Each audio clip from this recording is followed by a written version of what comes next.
You're welcome. Love that open, man. Fantastic stuff. Different. A little long, but okay. Yeah, I like it though. I like that. You can't interrupt the national anthem for God's Of course sake. not. You got to stand there and hold your heart. Absolutely. I was standing during that entire intro That's right. on the brand new leg that I got, That's right. which I'm very excited about. Absolutely. Yeah, I see the Superman leg. Yeah. Now a lot of people liked it. I posted it on my Facebook page yesterday, Right. and got a lot of likes and stuff. It was cool, and a lot of people were wondering how the hell they did that. It's not like a spray painted kind of thing. Okay. They took a T-shirt of mine Okay. that had that logo, the Superman logo, and the blue and everything on it. Sure. And somehow, I don't know how, they took the T-shirt, and I no longer have a T-shirt, Right. and they made it into the leg. Oh, they like baked it in or something. Something. Nice. Well, look. Bottom line is it'll be a talking point all summer long when you're outside, right? Yeah, I mean, now I got this cool thing that's sitting there, and it looks pretty good, and it's a lot more streamlined than my last leg. Okay. My last leg was very bulky, and I had like layers upon layers upon layers of socks in place. Sure. To keep my whatever's left of my leg inside the socket of that. But now it's streamlined. It's not as bulky, and I can actually move around in it a little bit better. So yeah, it's nice to actually have a leg that's a little bit. So is this like a permanent leg, or is this like another temporary for 6-8 months, whatever it is, until you get to? No, Go ahead. This leg should last 3 to 5 years. Okay, excellent. Which is about the time I'll be done paying it off. So, it's like a car. You have no idea how much these things cost, man. Like the foot that I have, just the foot. Mm-hmm. Now, we're not talking about like the shit that's attached to the foot, like the mechanical stuff. Sure. And we're not talking about like the socket and everything. We're just talking about the actual foot thing that's in there. It looks like a foot. Okay. It is about $7,000. Woo. Now, the socket part that I had replaced yesterday that has the Superman thing on it, that's, it's going to run me, and these are like the discounted prices that I'm getting. Okay. But this thing, I'm going to be paying about $3,700 on. Jeez, oh man. How much do those the I don't know what you call them, the grasshopper legs or the running ones cost? I don't know. Slides or whatever. He was talking to me about, well, do you think you need something a little bit more athletic? No. Do you see me? I don't need anything athletic. Wow, any health insurance cover this? No. Basically, it's considered medical equipment or something. It doesn't. It's not like taking pills. They don't think you actually need it, I guess, is the point. Yeah, it's a vanity having a leg. Yeah, it's it's cosmetic surgery, if you will. Yeah, it's like having a license plate that says Seth on the back, right? It's the same thing. You don't need a leg. So it's one of those things that, the insurance they sit there and say, no, you don't really need this. You can get around in the wheelchair that we're not going to pay for either because that's medical. Just lay there in bed. Yeah, exactly. And have people bring you food that we're not going to pay for. Hey, you can crawl around it because you're still good, right? Man, but so yeah, I had to sign papers yesterday committing myself to paying for this. I said, well, I mean, has there ever been a case of somebody getting their like prosthetic repossessed? I'm sure there has. Like if I don't pay for it, is somebody going to show up at my door and say, all right, we're taking your leg? Right. I'll bet you there has been. I'll bet you anything there has. I tried to look that up, and I thought I saw there was a case of a guy who is a military guy, man, who had his legs or something taken away. And because he wasn't paying for it, I think obviously that situation was resolved. Sure. But somebody like me, I don't know. I'd be screwed, man. They just came and, like hunted me down, like, the repo guy with your car. and he's got like a tow truck or something to stick my leg on, and he wanted it. I guess I'm giving it up. I don't. They'd have to go through a hail of bullets with me to get it. But Absolutely no. The point is, I'm going to pay for it though. So sure, of course, do. Of course, and that's why you should sponsor the show. Yeah, $3,700. That is expensive. Now, that was the other thing I was thinking about yesterday. I was sitting in the office. I was like, all right, maybe I could work out a deal with this guy. To like, I don't qualify for Medicaid, I guess, because my wife, who has a job, makes too much money, which is ridiculous if you knew what she made. But right, she's a hard worker, but definitely not paid what she's worth. Right. But I don't qualify for Medicaid or anything like that. So of course, this is out of my pocket. Yeah, you're probably like $25 over or something, just enough to where you get screwed, right? Right. Well, that's what they tell you, anyways. Yeah. But, so I was sitting there in the office and I was thinking, all right, maybe I can work out a deal with this guy. Right. Manuel Garcia, great place in Strongsville. And I'm like, maybe he could advertise on the show as part of a deal we could make for the leg. Right. Then I started thinking, there aren't that many people out there that need this service. So the people that we have listening, I don't know, are going to be in the need of a leg or an arm or anything like that anytime soon. So I don't think it's in his best interest probably to advertise for something like that. I mean, there's not that many of these. I think there's more than you think, dude. I think there's more than you think. I mean, it's not only legs, it's also, arms, hands. There's prosthetics of all sorts, man. I would imagine there's more than you think. But there's also not that many prosthetic places around, I don't think. Okay, yeah, that could be true. Hey, you never know, though, dude. I know of like 3 that I can think of off the top of my head. Yeah. The places that actually do it and do it right. What if there's like a dollar store, a dollar store for prosthetics, What's funny, though, is that you can actually buy them on Amazon. You could buy a prosthetic leg? Yeah, which I thought about doing. I thought about saying, all right, well, maybe I can get a prosthetic leg on Amazon because they have them on there. Sure. But then I thought maybe the quality might not be that great. Right. And then, they do a lot of fitting and a lot of like calculations and scans and all kind of stuff to see how your leg is going to fit, where the bones are and all this kind of stuff. So just getting one online, I don't know, it would be a really great move for me. Yeah, probably not. Maybe the first one might have been one that you weren't going to keep, but how much were they on Amazon versus what you paid? You could buy dirt cheap on Amazon, man. You can get a prosthetic leg for a couple $100. Oh, nice. There you go. And again, though, I'm not sure the quality would be all that great. But I thought, I could make it look cool. I could just paint something on there myself, and right. I could advertise the show on my leg. Right. Yeah, the one that you get from Amazon is like a peg leg from a pirate movie. Yeah. It's funny you say that because I said to the guy yesterday, I was like, yeah, we've come a long way from peg legs, huh? And he kind of looks at me like, oh, yeah, a little bit. I bet there's still people out there that just have a peg leg, though.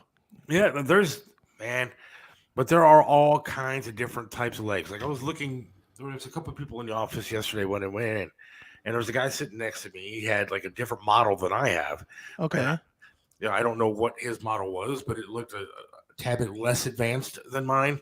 Okay. Like his shock system wasn't all that great. Oh, right. So mine's seems to be a little bit more bouncy and stuff.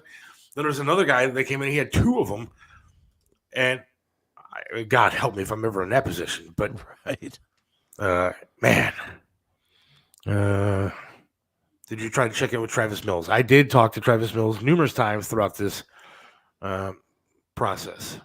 Travis Mills is the guy that lost his arms and legs in an IED explosion in Afghanistan. Actually, he was on TV last night. He was on the game show The Wall. Okay. With his lovely wife, and they won a good amount of money. It was pretty cool. That's cool. Very good. See it, check it out. All right, let's go to our guest. We have our guest hanging by. We got a lot to talk about tonight. Tony Musachio is going to join us a little bit later, live from another great place to eat. Our vets are being treated like crap. We're going to talk about that. Oh yeah. Unemployment for all. The squad doesn't want to acknowledge fallen police officers. We'll talk a little bit about that. Okay. But right now we have Charles Geil. Charles Geil, friend of the Triv Show, friend of mine. Charles Geil is Ghost Band, travels all around Northeast Ohio doing his thing. And Charles had quite a health scare. Yeah. Tell everybody what happened, Charles. How you doing? Good, real good. How you guys doing? Good. Appreciate you having me on. Yeah, it's been a whirlwind for since the beginning of April for me.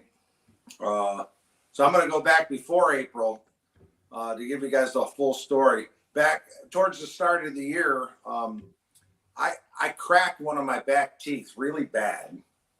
And I called the dentist, and the lady said, well, he's out of town overseas doing charity work for the next 2.5 weeks.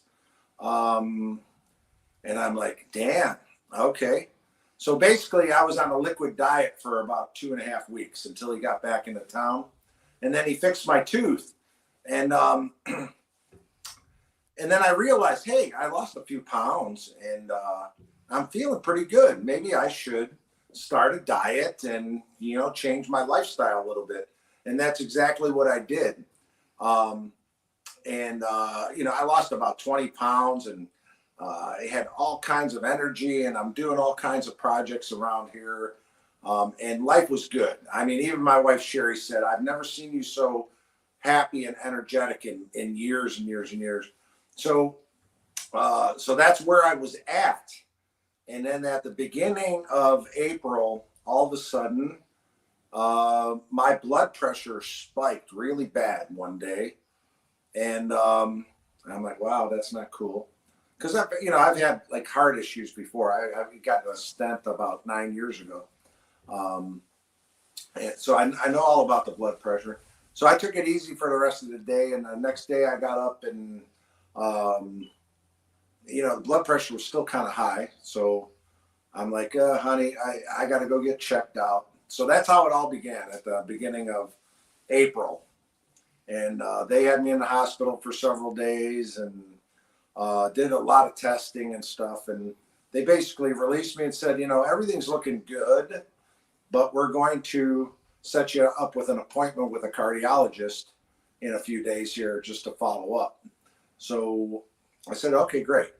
So I almost didn't go to the appointment, believe it or not, but I did.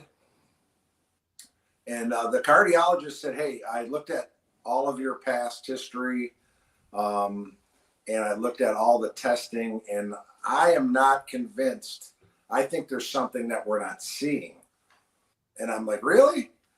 And he's like, yeah. He goes, I can get you in tomorrow for surgery to do an explore if you want to do that. And I said, of course, if you think something's up, let's do it. So that's what happened. I went in for surgery, and they did the exploratory surgery, like the angioplasty. And that's when they found out what was really going on with me.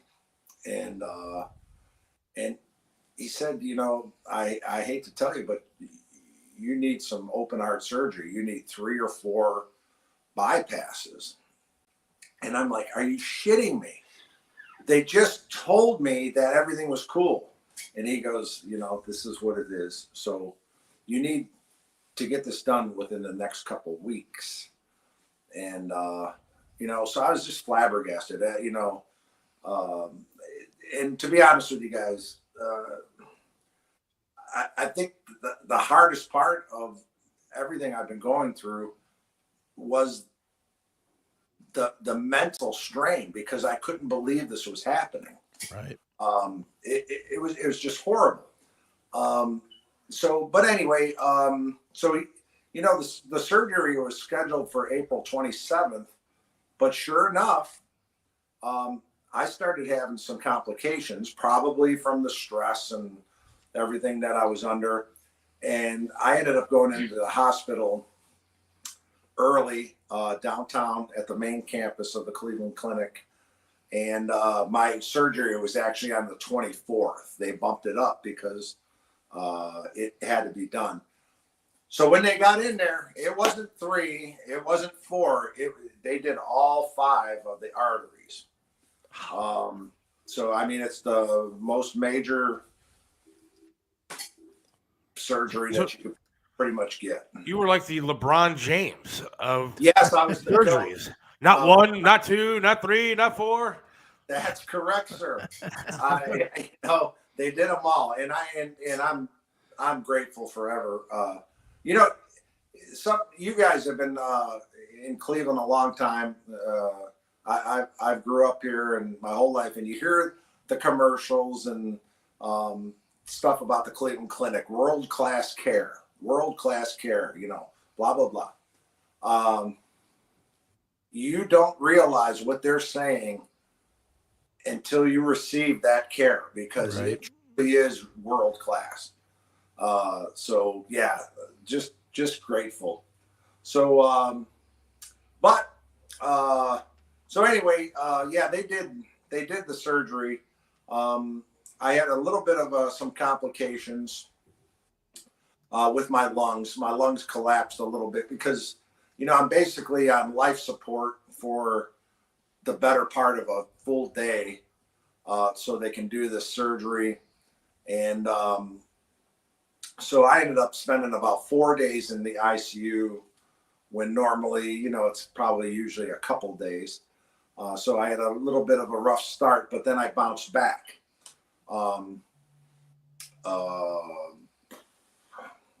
Which was, it's just a rough process. Seth, the stuff that you've been through is equally as horrible as what I just went through. So a little bit about that kind of stuff. And you don't know. I mean, Chris has been through some major stuff too. Like I'll take you guys as medical on any day. Yeah, he would. He's been through some stuff that I don't even want to think about. So yeah, we all know what it's like to be there. And now the one thing about you traveled the Northeast Ohio playing different bars and stuff. I mean, that's your livelihood. When you can't do that, that's not a good thing. Yeah. So it's and my wife Sherry, we do this together, the music, and it is our livelihood. And we've been basically out of work since the beginning of April, and it's not too sure when I'm going to be able to resume my tour. As of right now, the shows have been canceled pretty much through May. But it just depends on how the recovery is. It's going very well. Trust me. The last 2 weeks, when I wake up in the morning, I start my day off with the theme from Rocky, because I literally have been training like a prize fighter to get back, to be able to get back to work. It's one of the toughest things I've ever done in my life. But it's going well. Haven't any steps really backwards, so I'm blessed with that, and I'm determined. So all these months ago, before the start of the year, I named my tour. Now this is gonna be a good one. You're gonna laugh. The name of my tour this year is the Charles Geil and his Ghost Band 2023 I Ain't Quittin' Tour. Nice. So what made me choose that, I don't know, but that's really ringing true right now. So that's about basically where I'm at. I've been able to rehearse for the last couple weeks. That's where I'm at right now. I'm in my living room rehearsal area. My neighbor across the street and his family were gracious enough to come over and help set my equipment up, so when I was ready to, I could start rehearsing and get back into the groove of what I do. I do the last 4 or 5 years, I do play well over 150 shows a year. And this time of year, this is when it starts getting, busier for me and stuff like that. So Can't wait to get back on the road. But you know, so yeah, it's just a lot of ongoing stuff. Did the doctors say that you were like, if you didn't get this done like immediately, something bad was going to happen to you? I mean, why was there a big rush? Most definitely. That's why they got me in early, because I started having some complications, you know, and like I said, it was probably stress induced, because, you know, I was freaking out. I couldn't believe this was happening to me. It came totally out of the blue. So that's what ended up happening. So they had to bump up the surgery several days to get me in there before something bad did happen. So that's how close, again, I was to, you know, doom.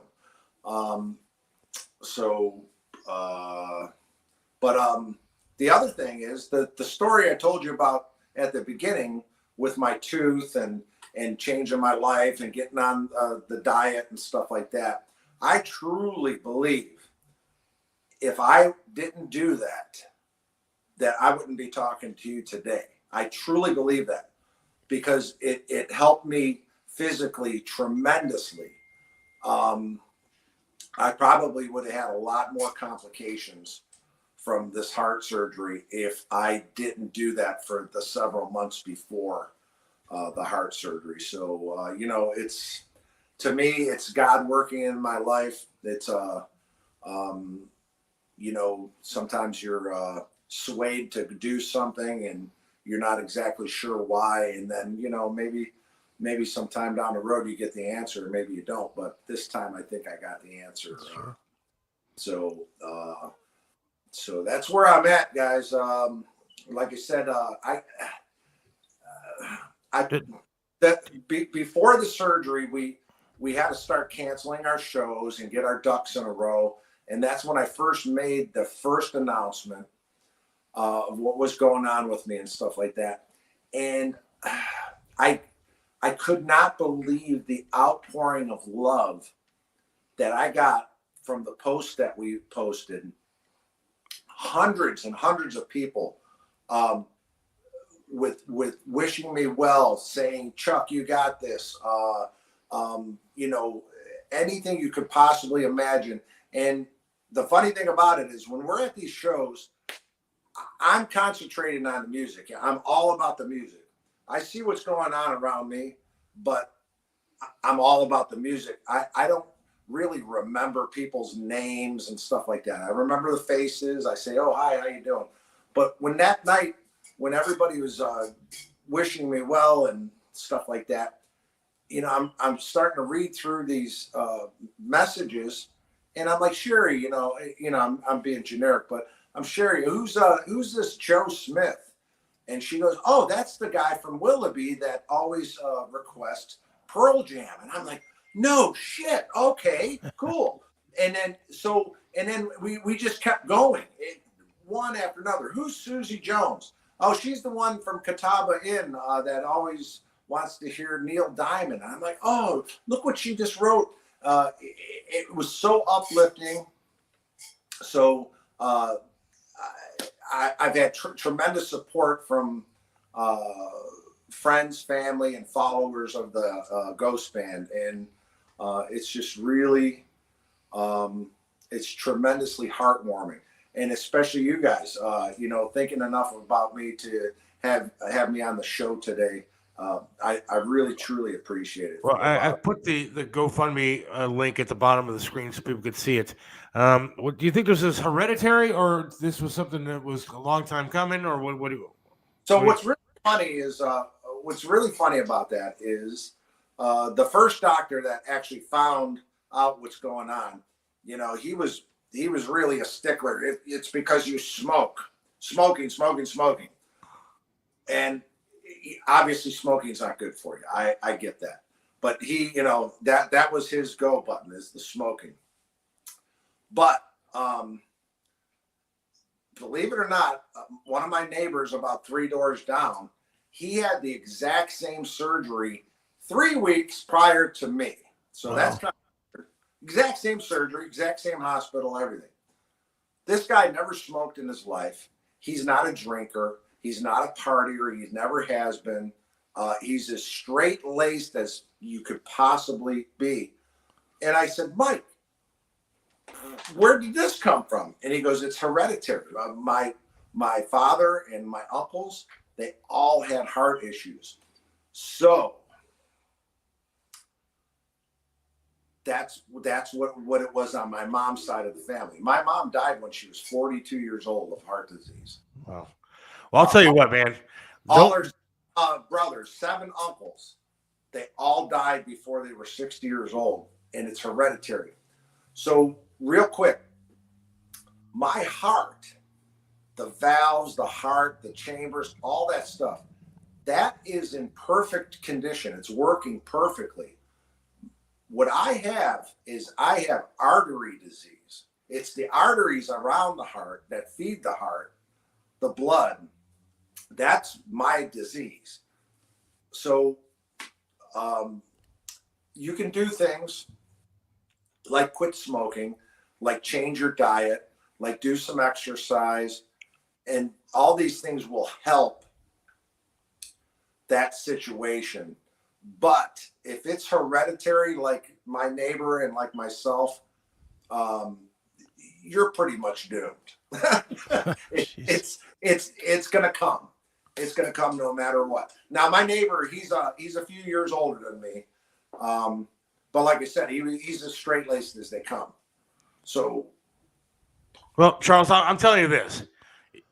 I understand what you're saying about hereditary and all that kind of stuff, but I'm telling you right now, I do miss smoking at times, but I feel better than I ever did. Like getting up in the morning, I'm not coughing and hacking, and I don't miss the smell of it. I don't miss the money, the expense that it is, and I mean, dude, so you might want to think about that. I mean, really, it really is no good. I'm not a preacher, that's for sure.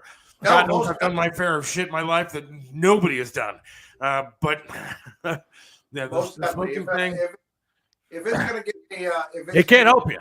So if it's gonna help me, then that's what's gonna happen. So, and like I said, we're both me and Sherry, we're both on that same diet and diet plan that we were doing. So that's helping us tremendously. Like I said, I've lost a bunch of weight. I don't know if you can tell. You look great, man. Yeah, from the last time you've seen me, but it's really tremendous. So if I just keep going on, I should have some longevity here. And like I said, I just can't wait to get back on the road again, so I can get some of these financial issues out of my hair, and just try to enjoy life. I don't understand. Your girl Sherry is thin as a rail. You're going to make her suffer through a diet because of you. And, well, now poor girl. She basically eats like that anyway.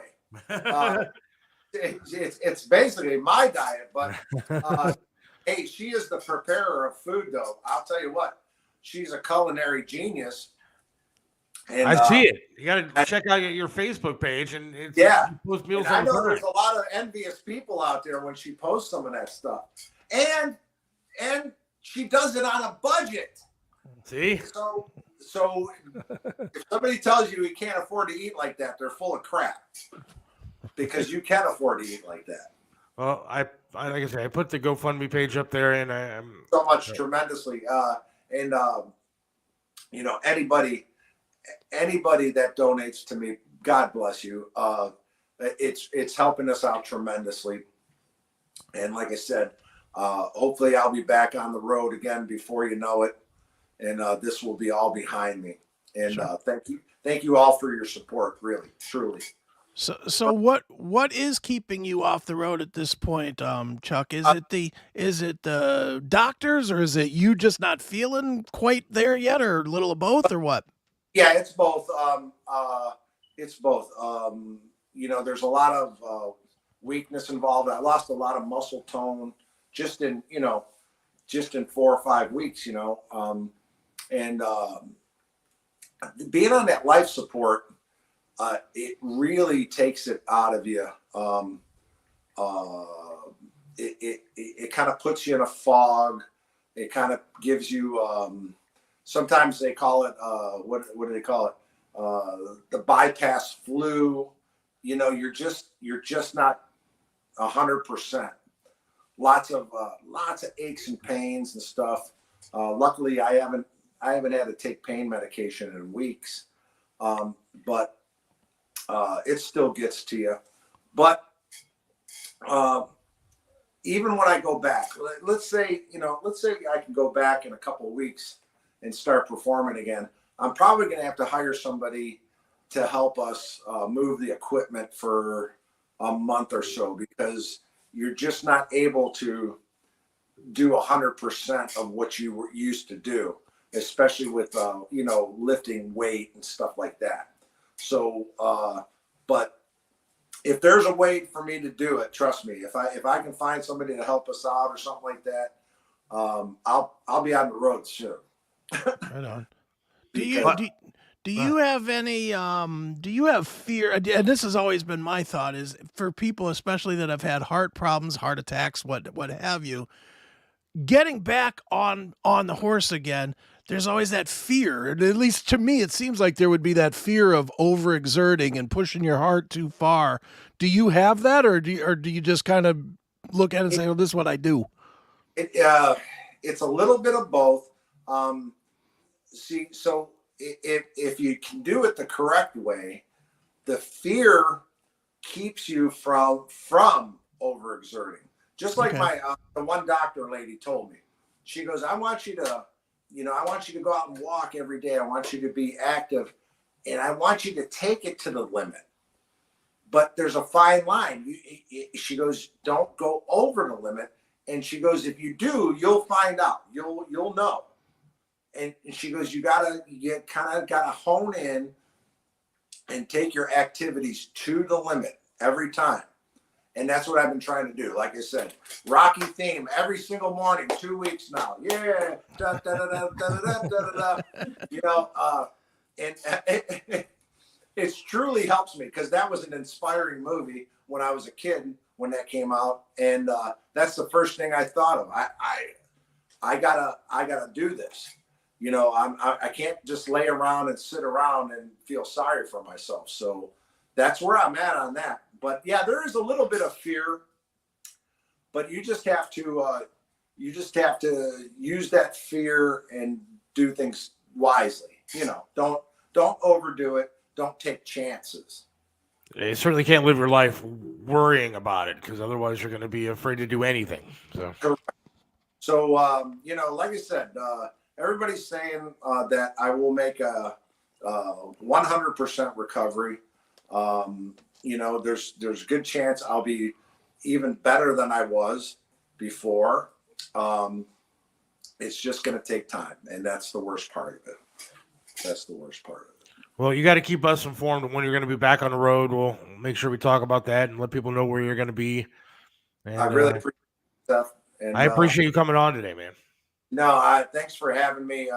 It's tremendous. And yeah, CharlesGeil.com. My boss just told me. I heard her whispering. Hi, Sherry. Yeah. And she's waving to you on the TV screen. Yeah, I will let you guys know.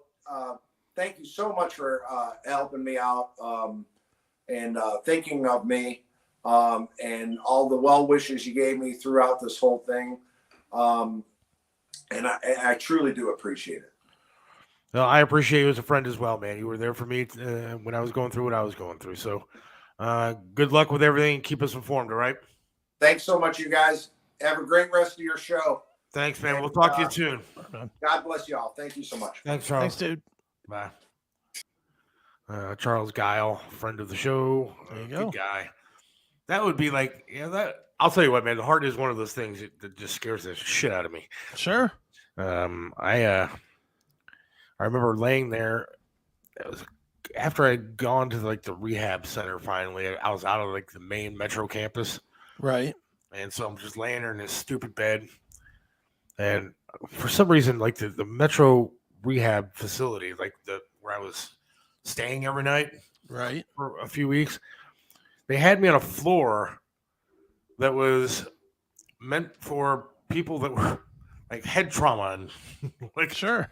and so I don't know why I was there, but there wasn't a whole lot of people like me up there, so there wasn't like anybody to talk to.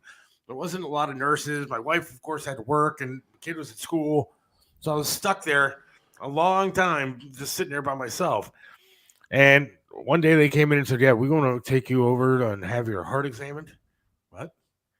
Dude, I had like leg chopped off. What are you doing the heart thing for? Well, we got to do an EKG, make sure there's no heart failure or anything like that happened. But like, well, it's still going. So, and they're like, no, we got to. So, and sitting through that process of having the heart checked out was like agonizing. Yeah. Oh yeah. Mm-hmm. And dude, I could tell. Let me tell you a nice heart story. So, when I was going through my burn shit, one of the biggest things, believe it or not, out of everything that was burned up and everything, was my hands, especially this one, because when the furnace blew up, it took these tendons and rolled them back into my hand here. ugh. So they had to straighten them back out and reattach them, into my fingers, and I had to relearn to use my hand because my hand was stuck like this for months. And what they used to have to do is they would just they'd bring in a hand specialist and they'd be like pushing it, pulling the individual joints. Yeah. And this hurt like nothing you've ever felt. Honestly, it's the worst pain I've ever felt, including the burns. Was this finger stuff, and my heart would just start racing when they, because it was 15-20 minutes of them just cranking and just straight pain. And at one point they my heart was racing like 250 over whatever, I was like, pop, pop, pop, pop, pop, pop, pop, pop. And they were like, well, we have to stop. And I was like, no. And I was like, put me on a heart monitor. And even if I pass out, keep going, because I want my hand to work. And I actually told the doctor, I said, I'd rather die than not have my hand work. And they did. They put a heart monitor on me, and there were several times that they were doing that I passed out from, overdoing it, just overdoing it. I mean, just pass out from the pain and from my heart going crazy and whatever. But they kept doing it, and, now I can type 100 words a minute. So it's like, whatever, it worked. But yeah, the heart is scary, and it's, it's the weirdest thing because it is the one of the majors. It's the one that they can fix the easiest, I think. And I don't want to say easy, like it's easy, but they can kind of just go through and clean you out and fix you. Yeah. But it's also one of those things that, man, some people, when it goes, it just goes. If it goes, like, it goes. There's no warning. There's no nothing, man. Mm-hmm. And that's terrifying to even think about. Well, that's it. I mean, a heart attack, literally any one of us is 5 seconds away from being dead at any given point because your heart stops. Yeah. All right. Let's change the subject and talk about something happy like politics. Oh, yeah. There's a lot of happiness going on there. This will make your heart stop. This will do something to your heart. So we'll be back in about 2 minutes. Hang on. Sure. What separates Triv's restaurant in Strongsville from everybody else? Some restaurants you go to eat the same thing over and over and over. But then there are restaurants like Triv's, where you want to go there every single time and eat something different until you have eaten every single item on the menu. Why? Because the food's delicious, and it has been for almost a quarter of a century. Triv's has amazing food, outstanding service, and an opportunity for you to have private dining, special events, and intimate occasions. You can enjoy a memorable fine dining experience in your own dedicated, intimate space. Visit Triv's in the heart of Strongsville. Call now for reservations, 440-238-8830. Triv's in Strongsville. Joe Burdick custom flags are amazing. Each flag is handcrafted to reflect the imperfect perfection, making each piece of patriotic wall art unique.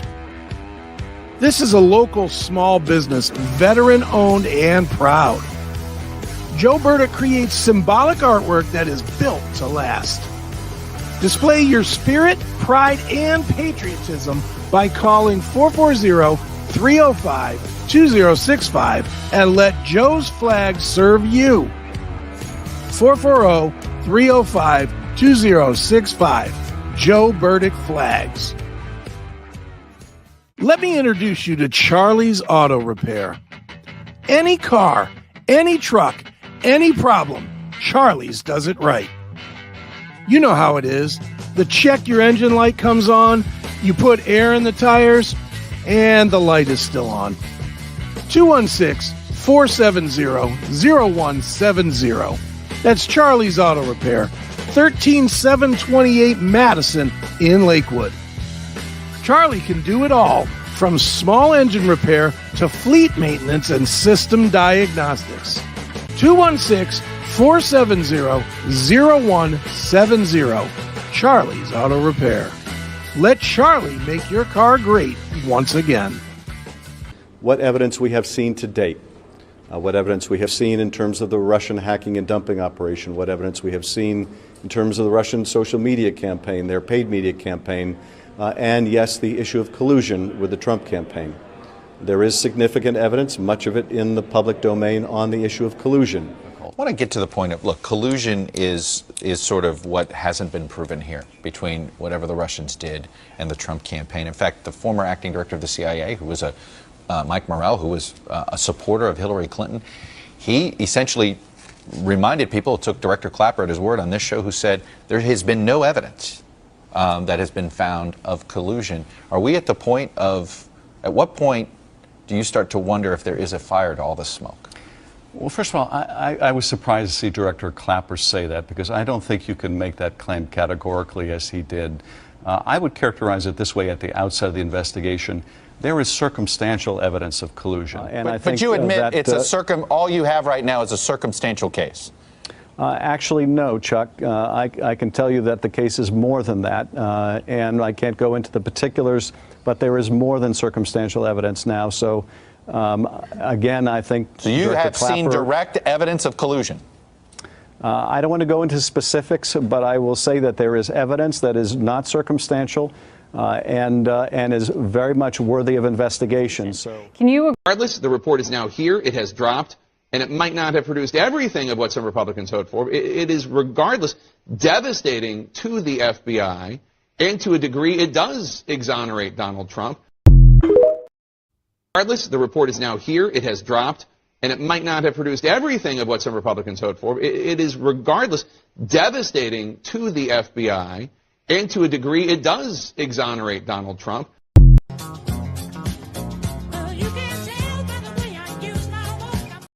Look, we waited years for this, and it's what we knew was true. There wasn't any collusion. It was all based on lies from the Hillary Clinton campaign. Mm-hmm.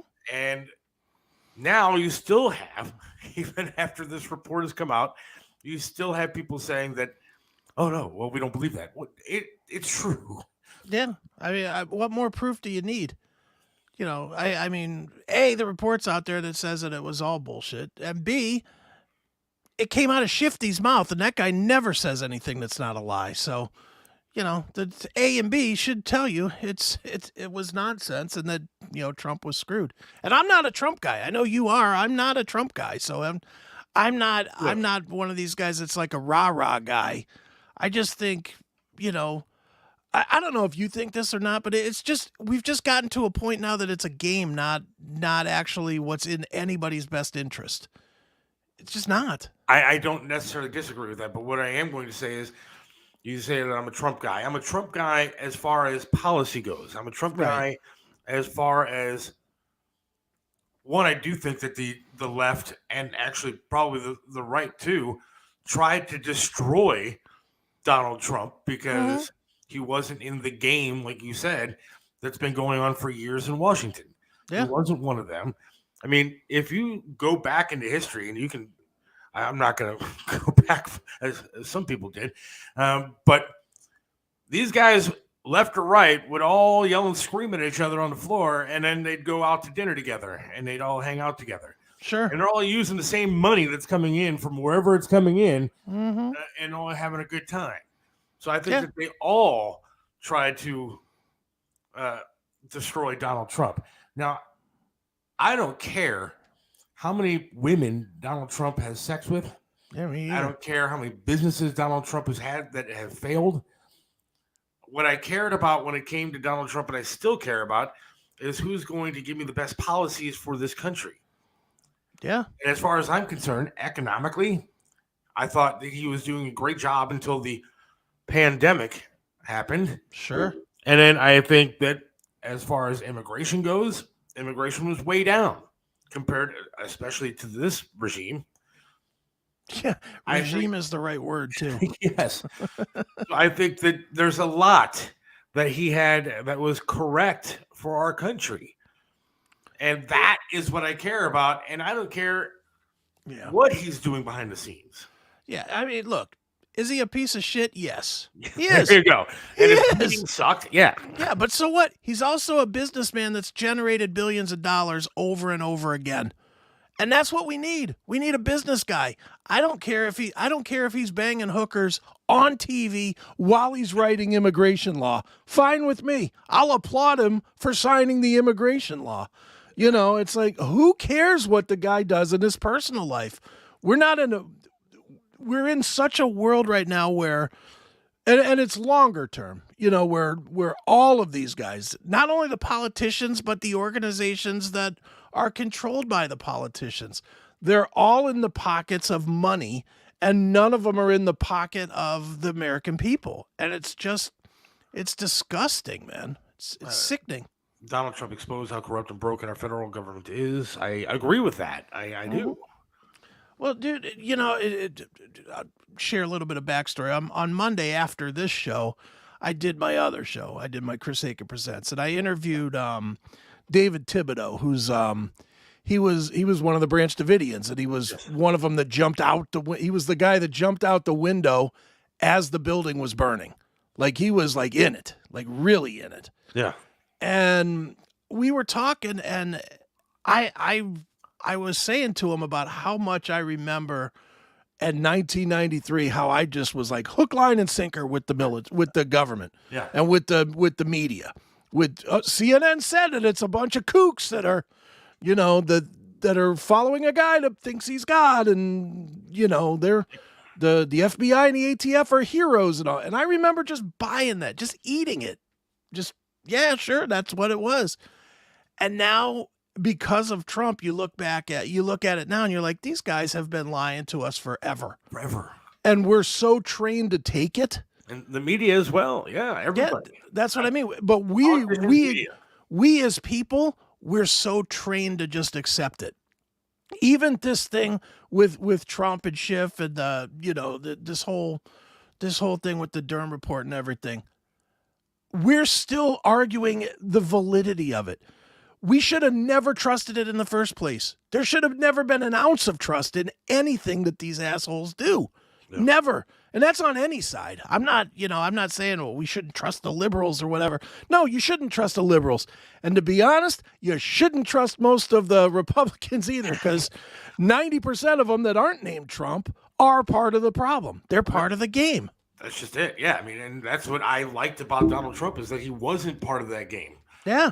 And that he actually came in and was a fresh face, whether you liked him or not. He was a dick. Yes. I hated the tweeting. I hated some of the obnoxious comments that he made. But you know what?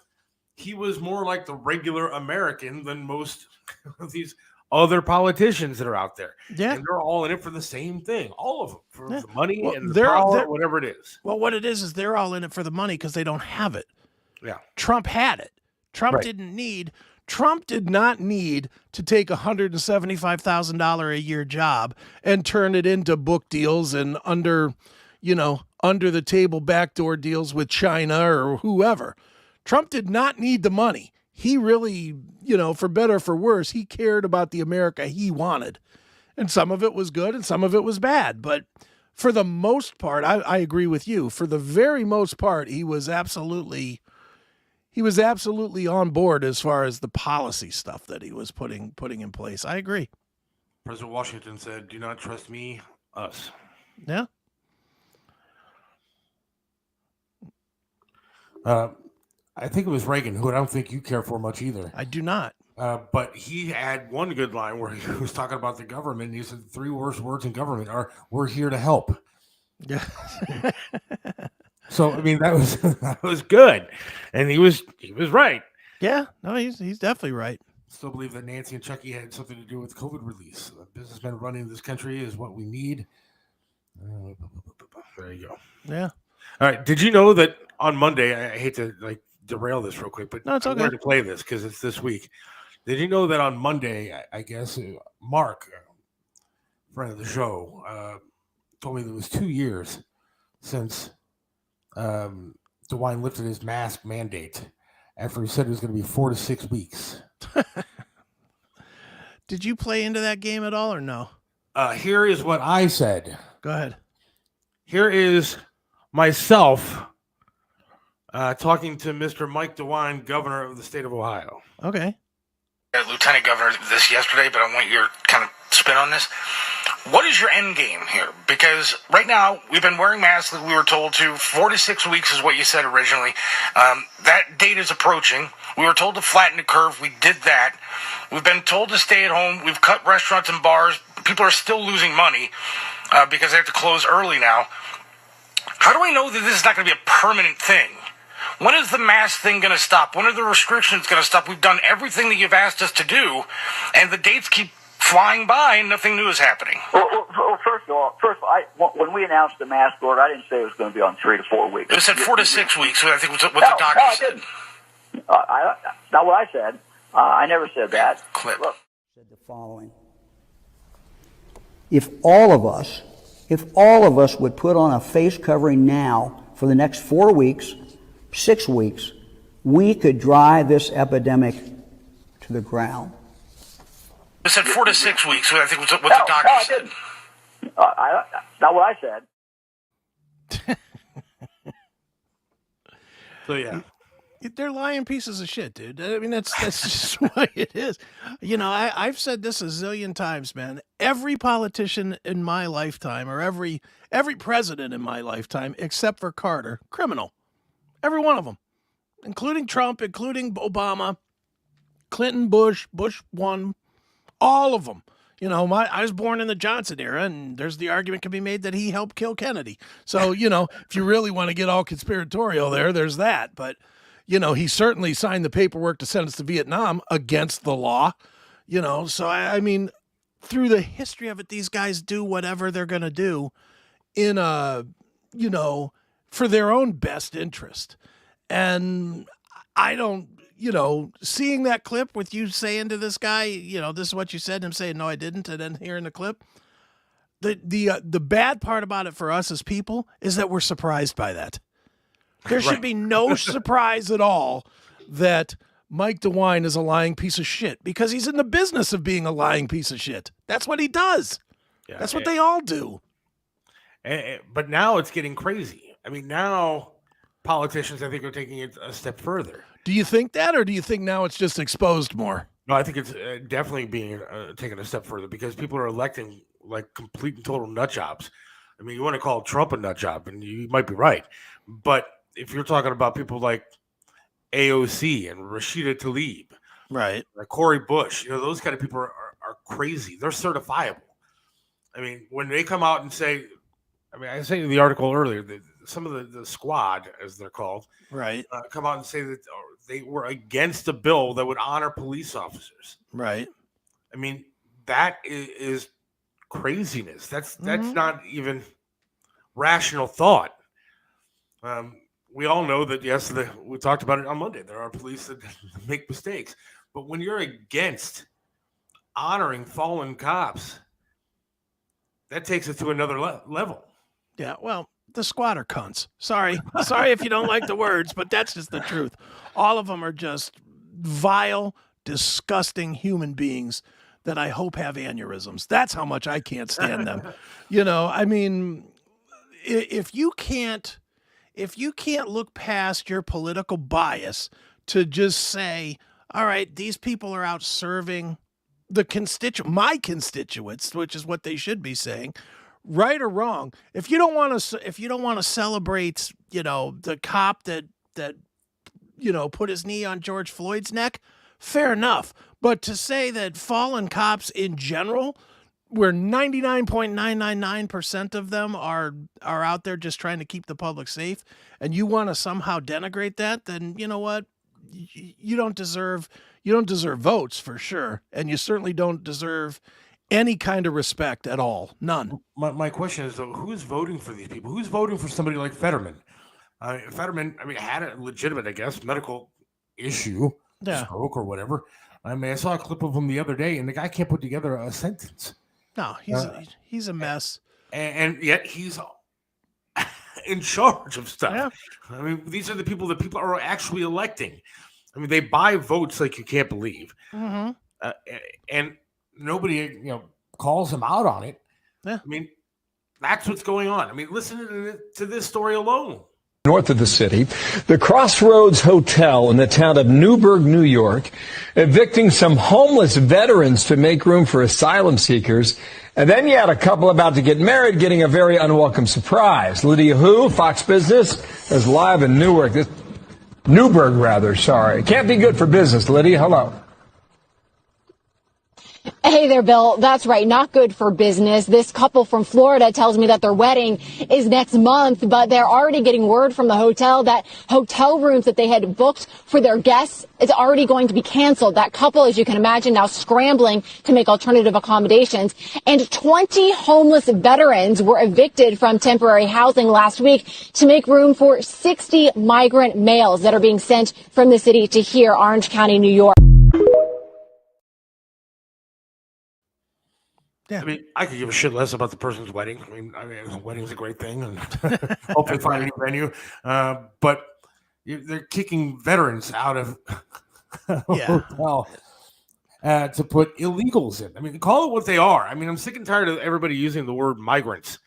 These are illegal people. Yeah. And I see all these bumper stickers with the people driving smart cars that says, no human is illegal. No. There is a way to come in. It's not about what they were born as that makes them legal or illegal, you dummies. It's about the process of becoming a citizen. That's what you're supposed to follow, a process. You're supposed to learn, what is it? You're supposed to learn some facts about the country. You're supposed to take a test. You're supposed to get medically screened. And if you do those things, then you can. It's not that hard. It's really not that hard to get through it. It's just more, it takes time. It comes down to patience. Nobody's willing to be patient enough to go through the process. It's like, we'll just run through the border. Yeah, and I'm just trying to figure out how this country works anymore. When we are there's an app for people that want to cross the border that they have to log on to and then schedule a time. Now, some of these court dates I've seen aren't until 2026. Yeah. And yet they're coming into the country. One, if your country is that friggin' bad, how the hell are you getting an iPhone to log on to an app? Right. To be able to come into the country. Mm-hmm. And then once you're here, you're told you don't have to go to court until 2026. Good luck finding those people. Yeah. No, they'll be long missing. Yeah, because who's going to keep track of them now? Are they supposed to report in once a month till their court date or something? They're not going to do that. Why would you do that? If I was one of those guys, I would come in through California or whatever. The first thing I'd be doing is going to the middle of nowhere. I'd be going to, somewhere in Idaho or somewhere that you'd never find me. I'd be knocking on the door of somebody that owns a farm and saying, hey, I'll work in the backyard. Yeah, exactly. Hook me up under the table. I'll do whatever you need. They give them phones, I believe. I didn't see that. Maybe they do. Maybe they just hand them phones. Well, why aren't they handing me a phone? Well, it's because you're here legally. I guess. There's so many stories to get into when it comes to this situation that's going on at the border and with our politicians and everything. Yeah. It's tough to follow it all. Think about this for a second, Seth. If you renounced your citizenship I'm not saying moved anywhere. Right. If you just went and said, you know what, I renounce my citizenship. I want to be a citizen of Mexico. Yeah. and you just renounced your citizenship. It didn't change anything else about your life. Didn't move, didn't do anything. You just signed that piece of paper. You would be eligible for free housing. You would be eligible for this $300 a week thing that you sent me. Yeah. By doing nothing but making yourself less legal than you are now. Yeah. First time caller Jim. He said that you hear that Libs want to give illegal aliens $300 a week unemployment. Yes. Yeah. Thank you for the story. But that's what you just said. I can't get unemployment in the state of Ohio after losing a friggin' leg and haven't been able to work or drive for a year now. But I guess if I was an illegal coming across the border, I'm eligible for $300 a week. Yeah, by doing nothing but saying, yeah, I'm not a citizen of the United States anymore. You know how much I don't like talking my finances on the air, but I'm as open and honest as I could possibly be on this show. Sure. And I've been accused of otherwise by somebody, and I don't like that. I say what I say because I mean it, not because I'm trying to pander to an audience or anything else. I'm open and honest on the show. When I was on unemployment after losing my leg and I was laying there and couldn't get out of a wheelchair, I got unemployment. And because I have worked for 24 years in the same business, I've worked my entire life paying in all these stupid systems that we have. And I was getting $300 a week on unemployment. Right. Now, some jackass that's crossing the border illegally, oh, by the way, or I guess legally, if you're a Biden person, you give them a phone and let them in. Yep. They're going to get $300 a week for doing nothing. And let's call it what it is. We're giving them $300 a week because it ain't like it's free money. It's our money. No. There's not a printing press on the side of the border where they're just making some cash and handing it out on the way in the door. Yeah. It's all that money you're getting robbed out of your paycheck, and it's the money that you're paying, the extra little bonus you give them every time you gas up your tank or you buy a candy bar at the grocery store or whatever it is.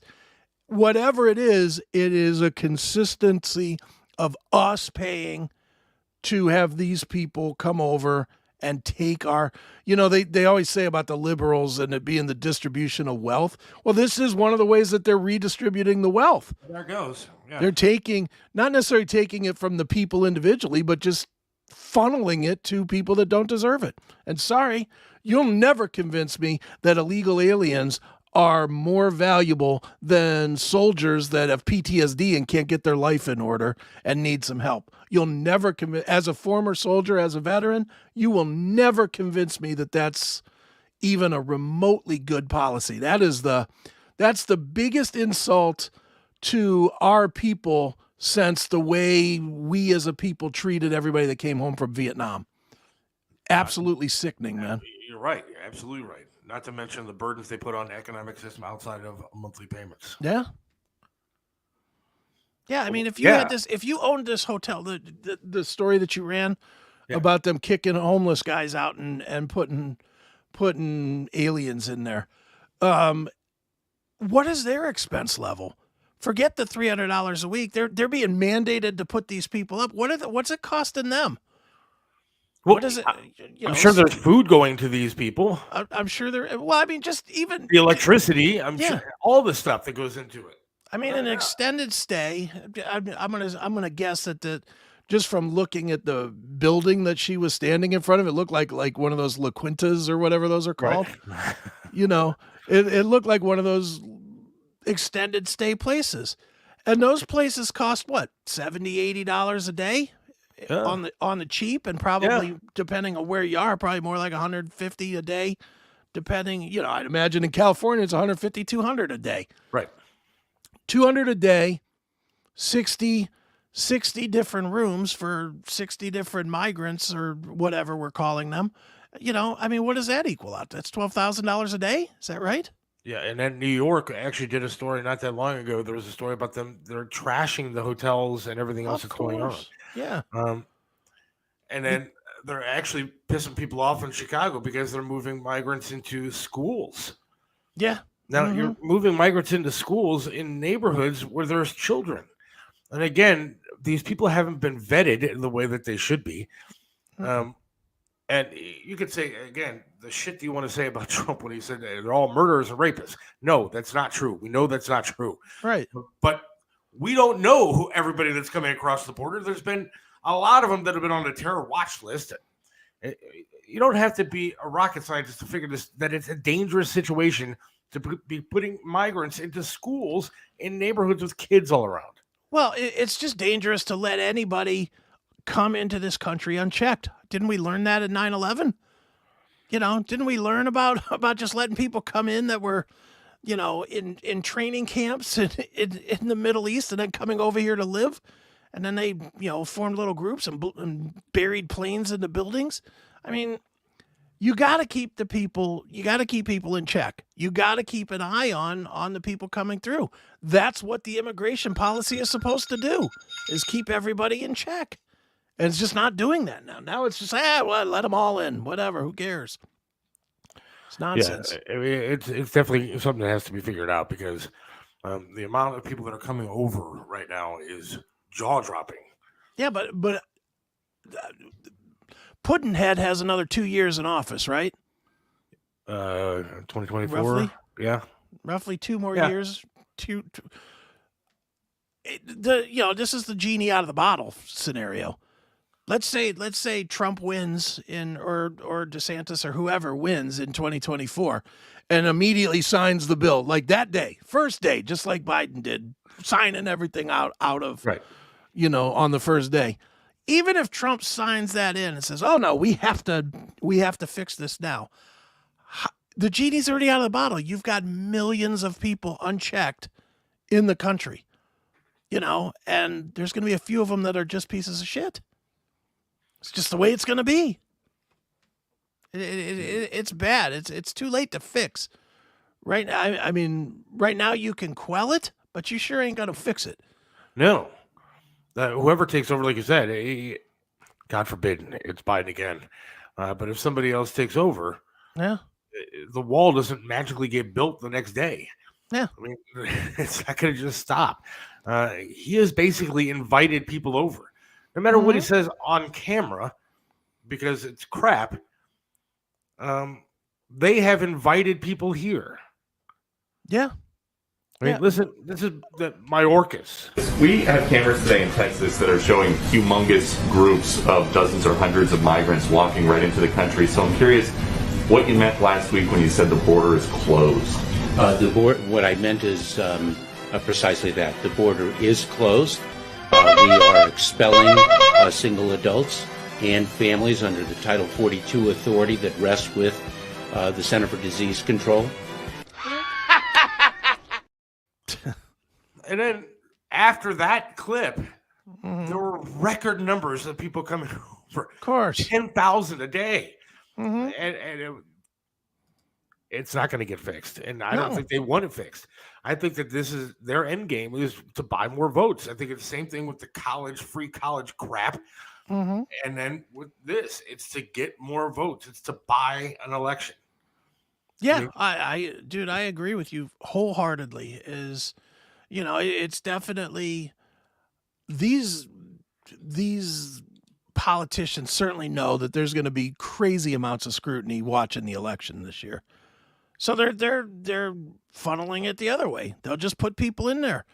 They're gonna bring people in and they're gonna put them in states that are adamant about, well, we don't need IDs to vote. And you'll be able to walk up 10 million extra voters. 10 million extra voters is changing the count in how many states? Oh yeah, and I mean, and the problem now is I think the younger generation is fooled by all of this. I mean, they're generally stupid. No offense to the younger generation out there, but they're just dumb. Well, I saw a video the other day.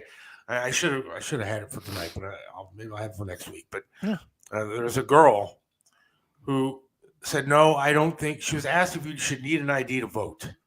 Right. And she said, "No. You don't need it. You shouldn't have to have identification to vote. Voting is a God-given right, and you should be able to vote. If you're here as an American citizen, you should be able to vote." And then the same guy says, "Well, how do you want to check to make sure that they're an American citizen?" Her response: "Need a license." Well, you should have some sort of identification card to prove that you're an American citizen. Right. So these are the kind of people that are out there that are now voting in our country. It's terrifying to me. Well, it is. You know what, though, dude? That's part of that is that we're older and we're a little wiser now. Because let's be honest. When I was probably a dumbass when I was when we were 20, we were swayed the same way that these kids are swayed today. Oh, look, there's Kim Kardashian saying to vote for this, and she's hot, so I'll vote that way. That's how these kids vote now, and we were the same exact way. Don't you remember MTV with Rock the Vote? Yeah. You know, I ain't gonna lie. I know I voted Democrat one year because Dave Mustaine of Megadeth was telling me to vote a certain way, and I did. I absolutely did. I didn't know any of the politics. I didn't know any policy. I knew that Megadeth guy that had an album out that I liked said I should vote this way. And these kids are the same way. That's why you had Biden being interviewed by, what's her name, Nicki Minaj or whoever it was, because it gave the cool factor to this old geezer. That's why it happened. And it gets you the young vote. Because, I try as a parent to not let that kind of stuff influence my kid, but you know that it is. Yeah. But you're the one out of every 50 that actually parents their kid. And I don't know if it helps much. I hope that it does. She seems to be a nice, respectable kid and a hardworking individual. But still, some of the ideas are coming not from this household. Right. Well, that's it. It comes. You all you can worry about, all you can control is what happens in your house, and and you do the right things and you try to teach the right way, but. Dude, unfortunately, the piece that's always missing is that your kid, who's been raised right, has to then convince the other kids that have been raised wrong that they're screwing themselves in the end. So they caught 4 Afghans on the terror watch list in the last 2 days. It's not just that's good. There's a large number of military-age Chinese men that have been documented. Good. That's true. I mean, I've seen the stories. They're coming from all over the place, and they're just being allowed in. Yeah. And that is a major problem. It is. It's crazy. Joe Biden gets in, kiss your ass away, and our country is screwed. We've been saying that forever. Right? I think it'll still be a country. I like the fact that there's people that think that we're not screwed now, but we're almost screwed. We're almost there. It's that next election that's going to push us over the top. No, see, I'm convinced that we are screwed. I'm one of the few that really thinks that it's over, man. I mean, when I see stories about transgender men and women's sororities, and they're doing their thing. And I think the country is completely screwed. I'm the same as you, man. It's like there ain't no fixing this. I don't know if there is. I mean, we may have to get the UFO guy back on, Chuck Zukowski, and see what planet we can go to. Is Planet X going to be livable for us? See if he can hook us up with a ride to some of these places with some of these with some of these aliens. Do they take hitchhikers? Because we need to. I want to go somewhere that's not screwed. That's right. Let's see. China has kids underage and they're military, and it's absolutely absurd. I don't know. China's a bigger threat than I think people think. Well, yeah, they are. And then there's guys like you that are giving you all their information, man, with the TikTok. I'm guilty. I'm sorry. I apologize. I am giving the Chinese all of my information. If they want my information, where I got a new leg or whatever, I don't pay for TikTok. I just enjoy TikTok because there are some really good-looking women and some really good stories on there. There you go. TikTok is hours of entertainment for me, and they can take whatever information I guess that they want. I do like how people perceive it too. That TikTok is the great evil. But doing anything on YouTube, that's safe. Yeah, that's all right. That's way more safe. Giving it all to Google instead. Perfect. Yeah, Facebook, whatever. Yeah, that's way safer than TikTok. Get out of here. My wife has been looking for a treadmill because I need something to work out on. Mm-hmm. We're not home a lot since we've been doing the DoorDash stuff, and so I need something to actually get me in shape. Sure. Okay. And so at night or whatever, I could have something to work out on. And we started talking about treadmills a couple days ago. Now every ad on my Facebook and her Facebook are treadmill ads. Of course. And now that you said it on here, it'll be on everybody that's watching's thing too. Everybody's now going to see treadmill ads. But I don't care. I'm one of those people that, whatever. I mean, Exactly. Scroll by it. Exactly. All right, we have Tony Musachio on the line. Tony is out and about, chowing down once again at another fine place. Tony, where are you at, my friend? Seth, good evening. Chris, how are you? Hey, I am here live. How are you guys? I'm here live at Scorches in Bedford Heights. It's located at 5039 West Lawn, right off of Miles. 271 is right up the hill here. They've been around. Tone, tell us, how long? Actually, this is Tony Marzullo, who is the manager. Isn't this cool? Tony Musachio, Tony Marzullo. It's like two mafia guys here. Go ahead, Tony. You're very welcome. We took over in 1999. We opened early March 2000. Oh, cool. So again, it became like a bar restaurant. This was formerly called In the Woods. And when I was growing up in Bedford, this was the place to go to. It was fine dining / bar restaurant. They had ribeyes here. Think of this, guys. Back in 1979, wow. a 16-ounce ribeye was $8.95. A twice-baked potato was $1. A glass of Michelob was 99 cents. Isn't that crazy? It's nuts. We always talk about inflation. It really is nuts. So I went to Kent State in 1979, and a bottle of Little Kings, which we were just talking about this. Actually, my videographer, Alexis, is going to Kent State. It was a quarter for a Little Kings, $1.50 for a six-pack. That's why it took me an extra year to get out of college. So you know what, Alexis, you want to just pan over this food right here. Tony, you want to describe exactly what we have? We brought a little couple things. So one of our appetizers are bacon cheddar fries. One of our most popular wraps is a Cajun wrap. This is our most popular selling sauce. It's called Bayou Kicker. It's a mixture of all kinds. I can't tell you what it is. It's okay. You'd have to kill me because we're Italian. This is one of our signature rubs. It's a smokehouse chipotle rub. How cool. So again, and I'm going to actually have Alexa follow me for one moment. Tony, you want to just walk there? You can actually follow us right around the bar. So as you can see, it's very spacious, full bar. And Alexa, if you can just lift up the camera right over here and see, guys, there are over 30 televisions throughout this entire place. Wow. Is this cool? Yeah, it's great. So man. it's really neat. You have any sports event, whether it be hockey, basketball, football. They're great with, obviously, Sunday with the Browns. It is one of those, yep, it's NFL Network, right? NFL Ticket, which is fantastic. So you can obviously watch any NFL game right here on a Sunday afternoon. Tony, do they also get the pay-per-views as well for like the MMA and stuff like that? No pay-per-view. No. So actually, Tony can hear me on the air here. Okay. And at one time though, they used to.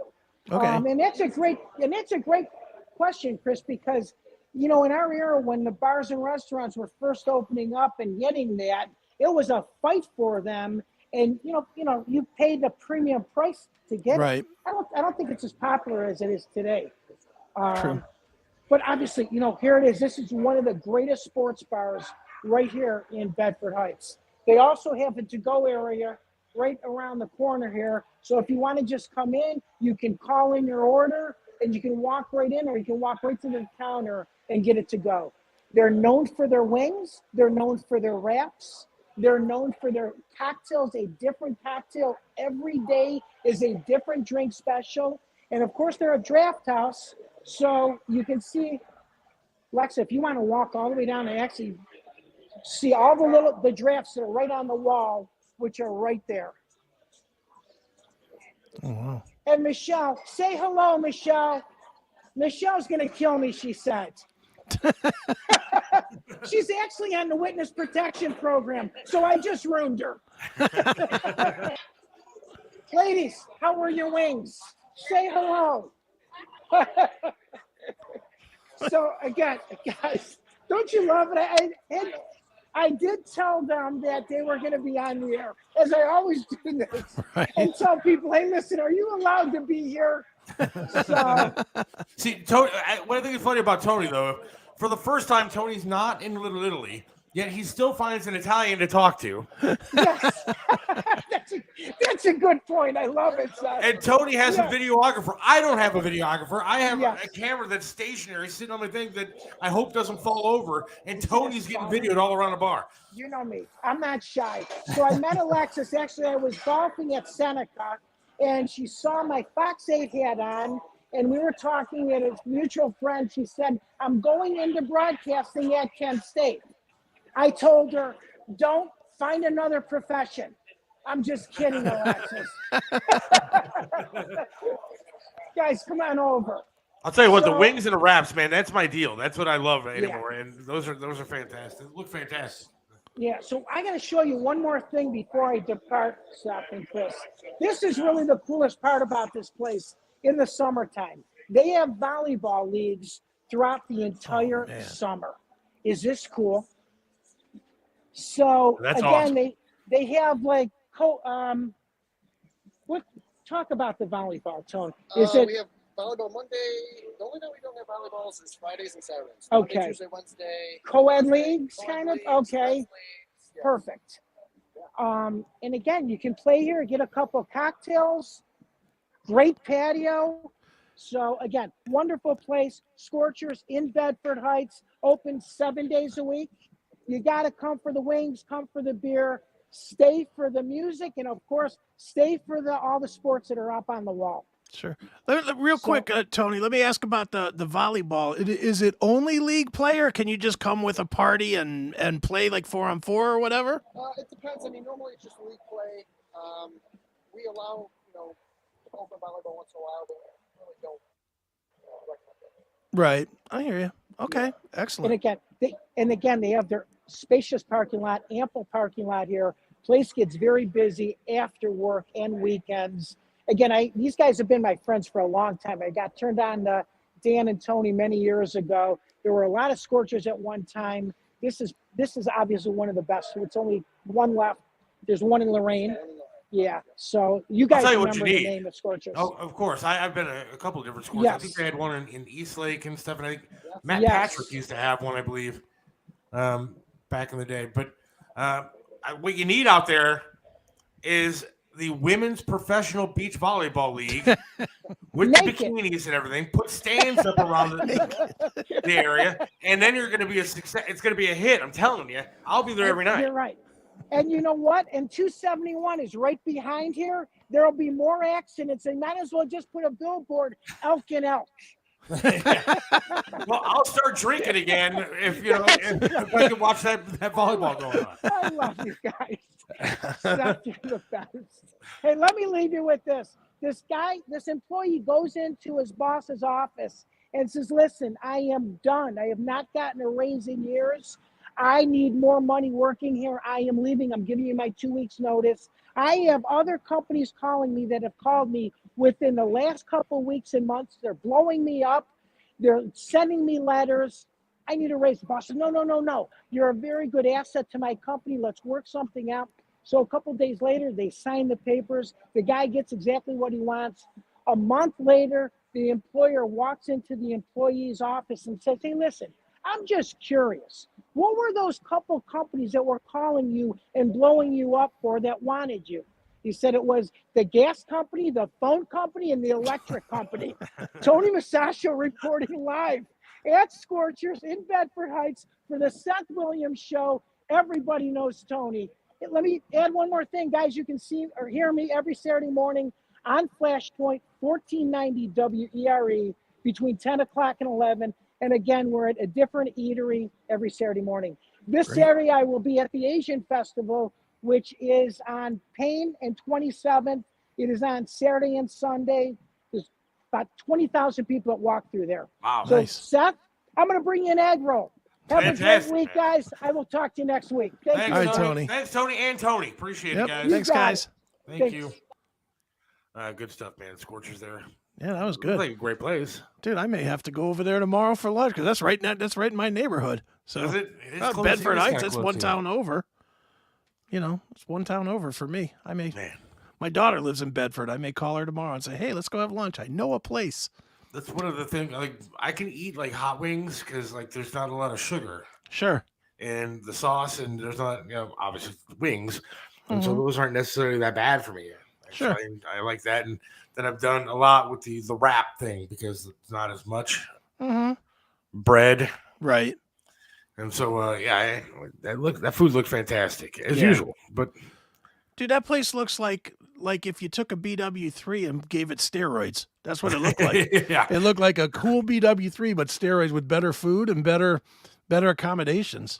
I don't remember a lot of my old Scorchers days. Sure. Because Heavy let's on just the say I don't booze? remember a lot of my old Scorchers days. Yeah. Didn't they used to have a place down in the flats too? A Scorchers in the flats? I'm not sure I if they think do. They had a Hooters down there. on the far bank. I don't know. They might have, but they had a Hooters down there. I don't remember. I don't know. I know they had one that I went to on the east side of town. Yeah. And I went there one night after I found out that I didn't get a job that I was going for. I interviewed for Howard Stern. Okay, yeah. And the night that I found out that I didn't get it, I was on my way out to the east side of town. Okay. And I decided, well, I'm bummed out. I'm depressed. So I'm going to go to Scorchers. Okay. It's a good idea when you've been bummed Sure. out and depressed. Go have a drink. Yeah, or 10. Or 10 is what it ended up turning into. Ended up calling off the job that night and right. Staying on the east side of town.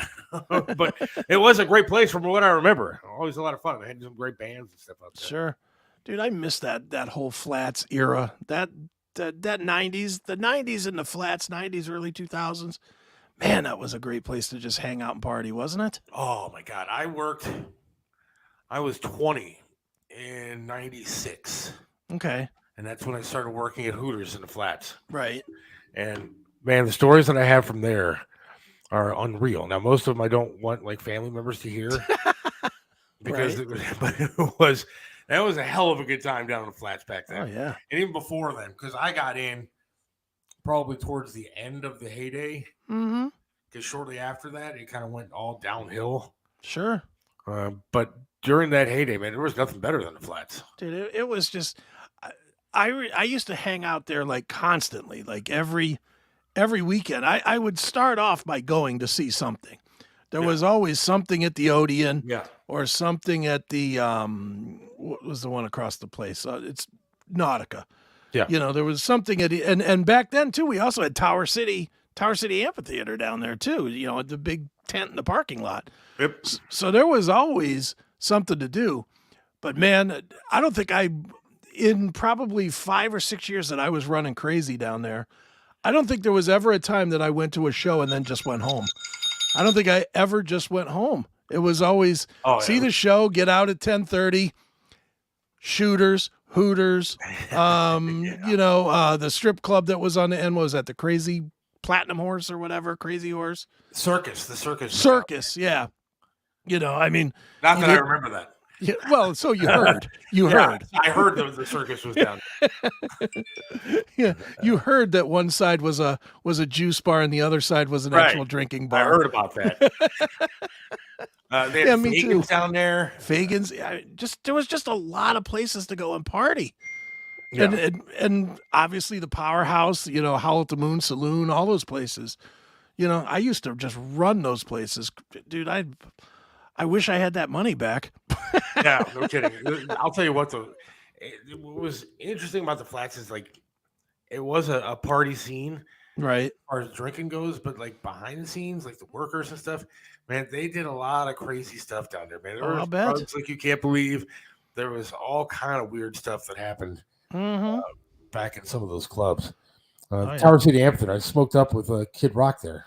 Nice. I actually have a picture of Kid Rock and I just standing next to each other after the fact, and you could tell that it had been a party night. Right. That's funny. But you know, there's so many things that were so great about the flats. And now I drove down there not that long ago, and it's not the same fun that it used to be. No, it's not. It's kind of over. You know, they kind of ruined it. And maybe you think different, maybe you don't, but I think when the Odeon closed, I know it's open again now, but when it closed, Yeah. that really killed it. Oh yeah. Because when it closed, then so much of the foot traffic that was down there disappeared, because a lot of it was just there to see shows at the Odeon. Yeah. And then, so that killed that side. The other side is still kind of fun, actually, if you go over there to the comedy shows or to It's not that bad, but still, the Powerhouse was a great place, and it's certainly not what it used to be. I mean, No. there's the aquarium there, which I like, I guess, but when they had Fridays there, the Improv was actually in the Powerhouse back in the day, and now I think it's moved over by the Shooters stuff, but it was. And they had Howl at the Moon. They had all kind of fun stuff. Sure. To do at the Powerhouse. And then the whole Flats scene is just not the way it used to be. And I blame that. And I know, again, I'm going to sound like some old fart here, but I blame it on the younger generation. Well, yeah, they'd rather stay home. Yeah, it's the Jimmy Buffett thing. And Cat, which I'm sure is a great restaurant. Yeah. But it's not the same kind of scene. No, it's not. Dude, it was back then. Back then, we were still blue collar, Michael Stanley, my town people. Yeah. We really were. We were just like worked hard, drank our faces off, repeat. That's what we did. And now it's like, let's go to Margaritaville or whatever. And it's like, right. No. Stand and no. I had dinner with Veruca Salt. Nice. At the Watermark. Okay. Right across the street from the Odeon. They were playing at the Odeon. And so that was kind of interesting with them. Did you like Veruca Salt? They were interesting.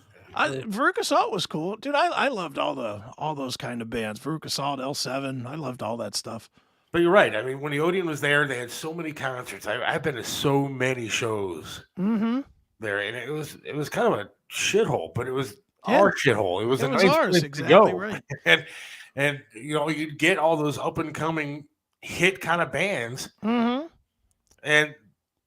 it was a venue that wasn't too terribly big, obviously, to go in and see a good show. Yeah. So The Odeon was great. I always loved the Odeon. I always loved the small room in the Agora. And I always hated the big room in the Agora, but I hate it even worse now. Now they took all the seats out of it. It just sucks now. But I mean, there were so many. I love Tower City, to be honest. I always enjoyed Tower City a lot. Yeah. And go ahead. Just where did it go? They just decided not to do it anymore. Look, I would say the answers are pretty obvious as to what happened to downtown Cleveland, and I would love to do an entire show on downtown Cleveland, get somebody on to talk about it. Because, in my opinion, the answers are obvious to what happened to downtown, including the Flats. It became overrun with the wrong kind of people. And I'm not saying white, black, Hispanic, or anything like that. I'm saying that thugs, criminals took over downtown. It became unsafe. The Flats became a punch palace, like Jim said. It wasn't fun anymore down there. When people started throwing, fists every time you go and have a good time. And then Tower City, look, I worked in Tower City with MMS for many, many years. As did you. You were up there. I was, yeah. And so I saw how flourishing Tower City was. Oh, the food court was great. They had shops all over the place. They had back when we had the Hard Rock right in the building. Yeah. They had Fuddruckers in the building. Yeah. They had a Looney Tunes, like Warner Brothers store. They had all kind of great Camelot. Remember Camelot? They had a huge Camelot store there. That was really, really good. I mean, you could actually burn your own CDs in that Camelot back in the day. Which was cool.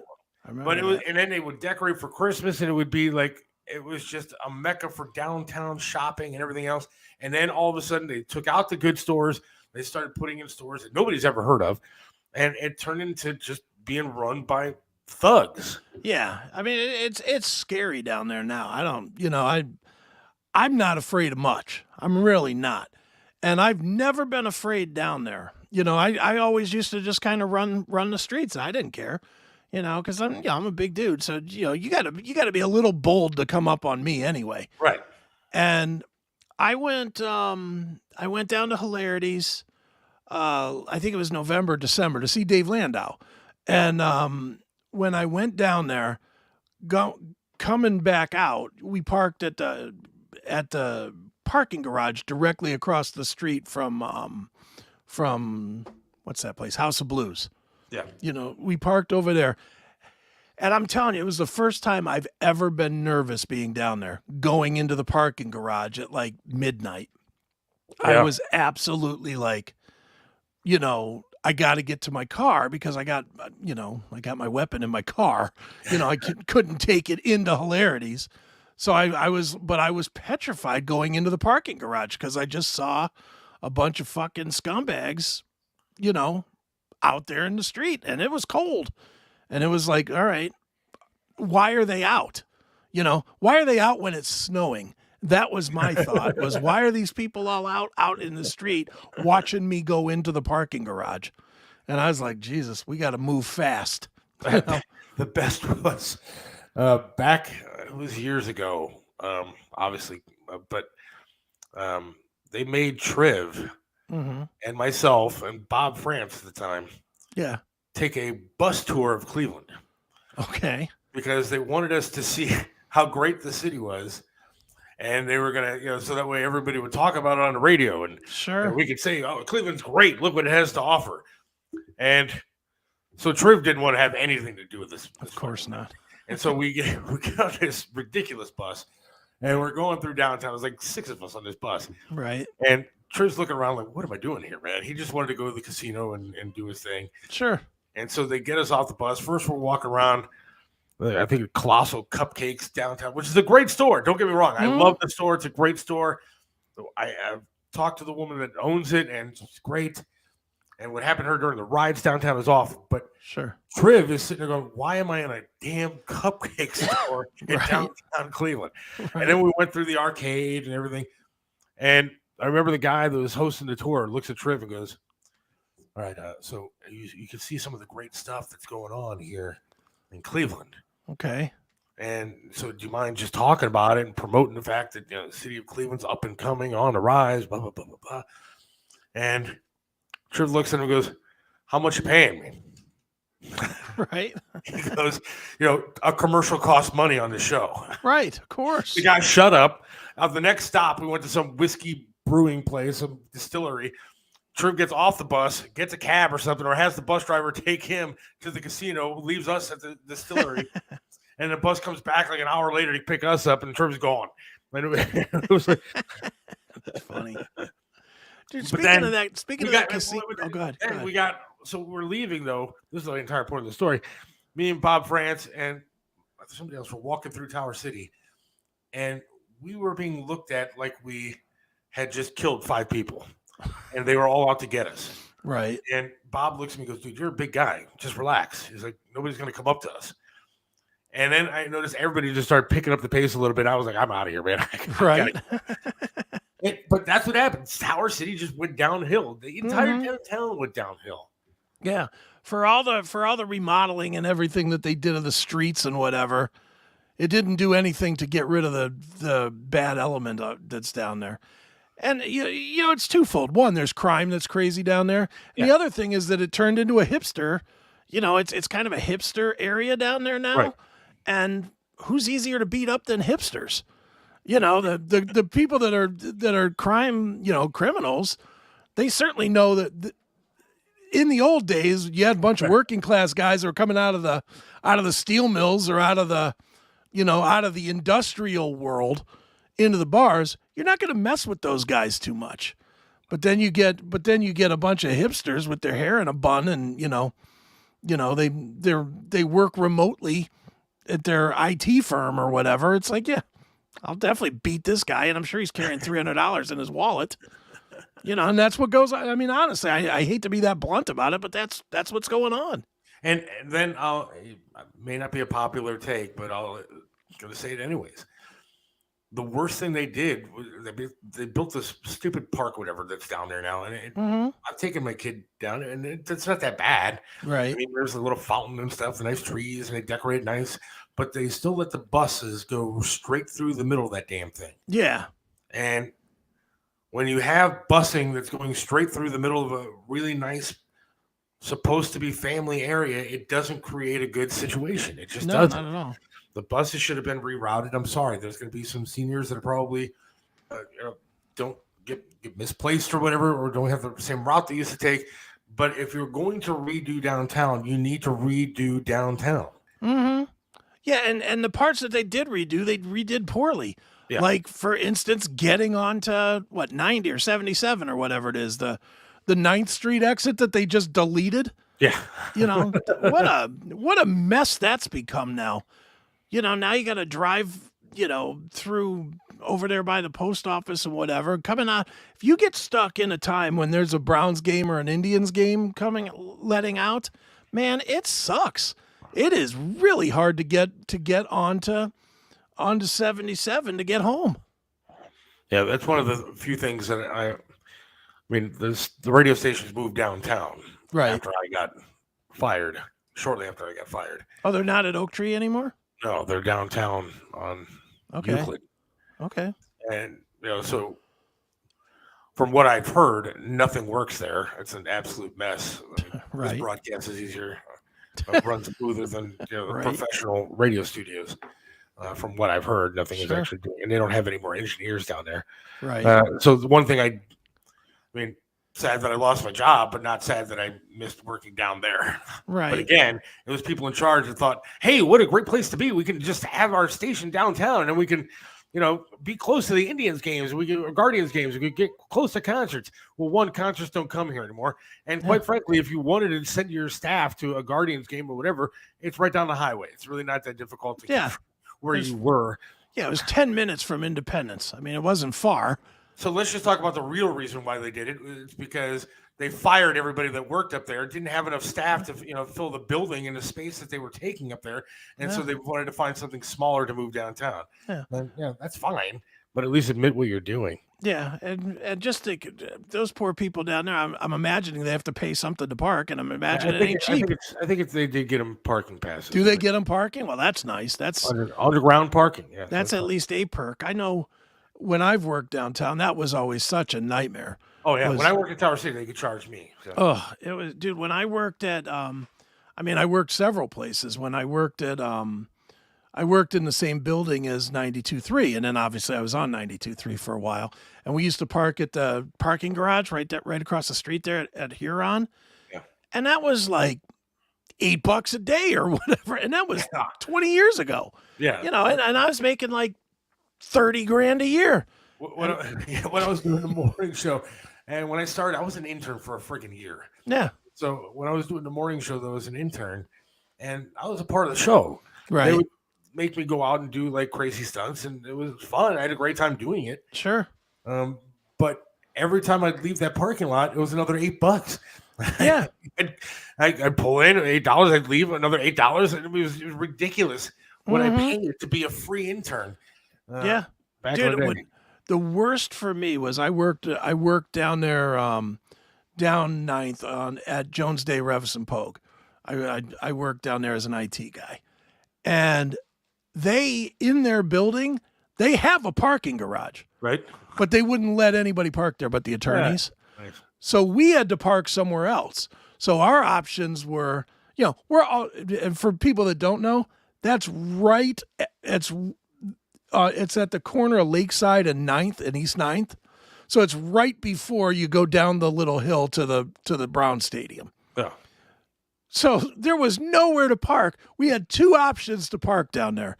We could park all the way up by Jacobs Field and walk whatever that would be, 20 blocks or whatever to get in, or we could park down in the Muni.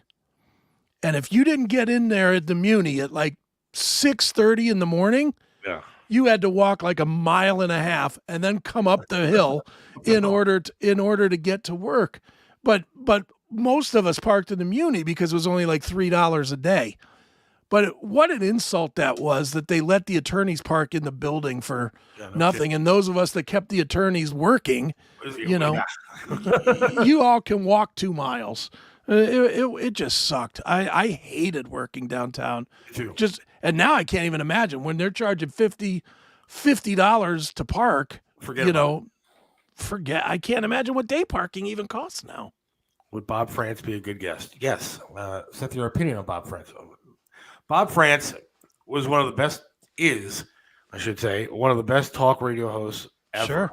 Mm-hmm. In my opinion, I think that he is absolutely fantastic. I think that he is has a lot of great thoughts, great opinions, and he does a great talk show.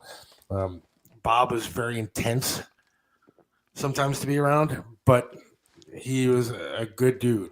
Right. But you have to be that kind of personality to succeed. And sometimes Triv was that kind of personality, man. You got to sometimes be that guy, man. And I got to work on being more that guy. But Bob Prince would be a great guest, and actually I think would be a lot of fun to talk to. I don't know if he'd come on this silly show, but he might. Who knows? He might. Muni going to $10 a day for working stiffs. Jesus. $10 a day. So what would that 10 times 20? Was that 200? $200 a month for the privilege of leaving your working. Car. It's crazy. But it sucks. Well, I appreciate the show tonight. I had a good time as usual. Things continue to progress here. It's just the way it is. We got big guests on Monday, or a big guest on Monday. Big guest on Monday. Looking forward to this. Yeah, we can announce it if you want to. It's confirmed. Please. We have the guitarist of Whitesnake coming on to the show, Joel Hoekstra.